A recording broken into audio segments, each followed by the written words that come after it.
Des enfants placés où des éducateurs me signalent des dysfonctionnements depuis que vous avez raconté ça. Je comprends qu'ils vivent aujourd'hui la même violence institutionnelle que celle que j'ai vécue. Ce que vous avez vécu, vous, enfant, Perrine Goulet, d'autres le vivent exactement de la même manière aujourd'hui, en 2019. Rien n'a changé. Alors, en 2019, c'est compliqué de demander aux enfants qui sont actuellement placés parce que c'est pas facile de discuter avec des mineurs.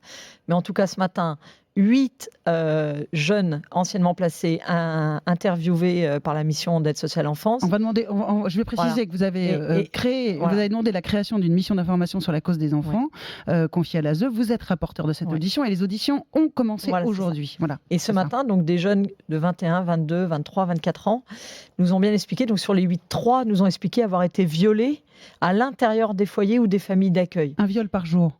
Alors ça, c'est pas que dans les foyers, c'est en France, un viol par jour, un viol par heure, pas par jour. Un par heure. Un par heure, c'est les résultats effectivement officiels du ministère. Oui, et 23 000 violences sexuelles sur les enfants mineurs dans notre pays. Donc on voit bien que du départ, parce que souvent les enfants victimes d'agressions comme ça, sexuelles ou autres, sont placés.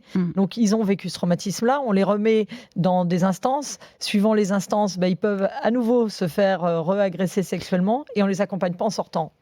Voilà. Perrine Goulet, vous avez vécu, enfin, vous étiez de l'intérieur, enfant, vous avez grandi là-dedans. Est-ce que vous êtes resté en contact avec l'institution ou quand on en sort, on veut justement laisser ça derrière soi et oublier ? J'ai oublié.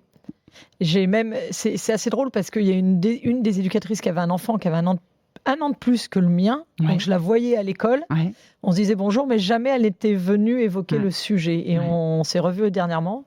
Et elle a pu m'exprimer toute la souffrance qu'elle avait eue également dans son travail à ce moment-là. Donc moi, j'étais en souffrance, mais elle était aussi en souffrance. Et ça, je pense que c'est vraiment le système qu'il faut regarder parce qu'on parle souvent... Ça n'avance pas. Mais oui, c'est ça. Une fois qu'on en est sorti, on arrête et on oublie.